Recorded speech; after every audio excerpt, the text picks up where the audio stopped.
This is in the video on interface science. I'm trying to extract interface from the computer HCI community and from some budding work in political science on interfaces and diplomacy as an interface and some occupations considered interfaces.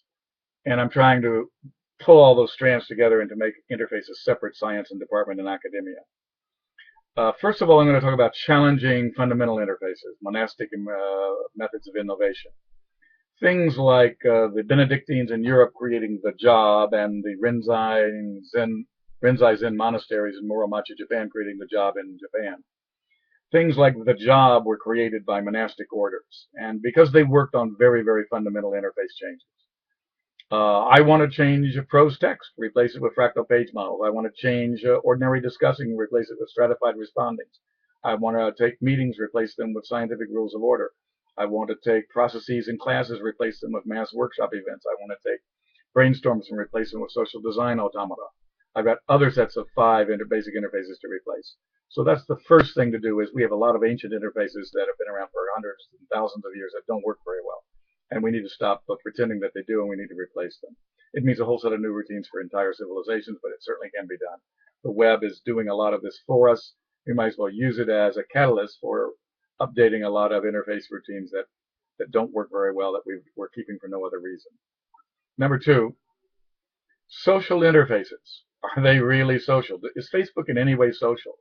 Does it increase or decrease the socialness of relations among a group of people? Does it make a group more social or less social? And I measure this rather strictly in terms of how much about other people do we know and how much of that do we act on. I measure this rigorously, and I find it has absolutely zero impact on the socialness of a group. However, high-performance teams have social index levels of 22%. Boy Scout troops average 7%. Global corporations average 3%. So the degree of socialness, when it increases, has dramatic effects on vast improvements of performance. So the fact that our connecting each other better, messaging and computer tools aren't doing anything to make us more social indicates that somebody's selling us a bill of goods. The emperor has no clothes. More messages does not mean more information flow. It means more ignorance. The third point is leading by interface establishment. I mean, so much of the talk of leading is monkey stuff, banana stuff about some male who feels born unimportant and spends his whole life trying to look important by manipulating other people. Short little guys on the playground get beaten up, so they want to be CEO and have billions of dollars to show that they are big enough, as big and important as anybody else is. They spend their whole life doing that. Revenge money, we call it. And there are a lot of short CEOs who do that. Ross Perot comes to mind. Some others.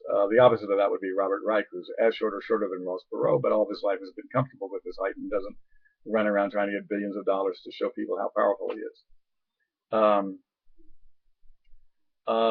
Leading by interface establishment is a new way to lead, an indirect way to lead, and more powerful than all this personal persuasion and all the male hormones of trying to look important by giving speeches and threatening people and firing people casually to show your power.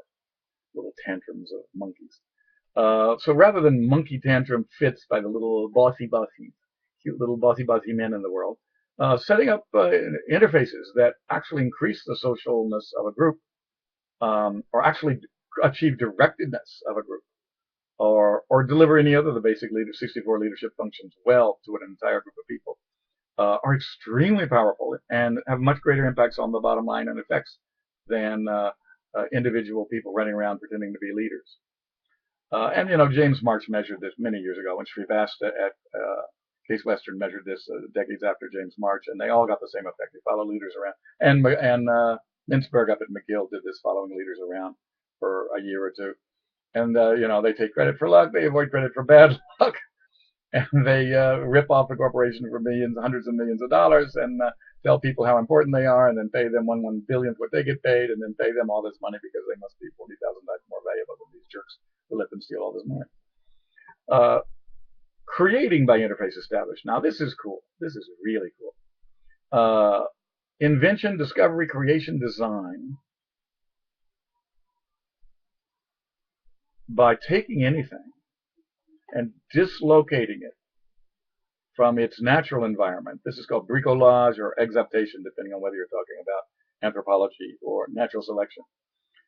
taking something from its natural environment, its environment of origin, and then putting it in a totally different environment.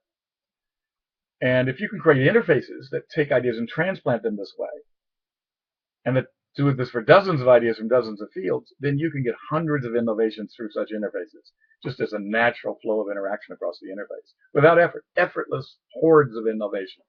I designed these for organizations, and I got enough done that it works.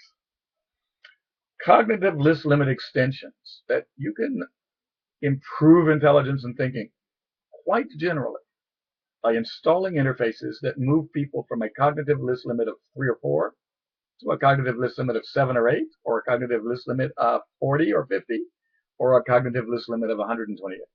I've done this. I've got whole tools. I've even got books on this. And if you get a person 1,000 times a day considering 20 alternatives for every decision instead of 3 alternatives for every decision, that extra number and extra variety, extra level of detail and articulation, 1,000 times a day for 5 days a week, at the end of just 3 months, you've got a person operating at hundreds of times the mental power of people exploring 3 or 4 alternatives for all those quotidian daily decisions and alternatives.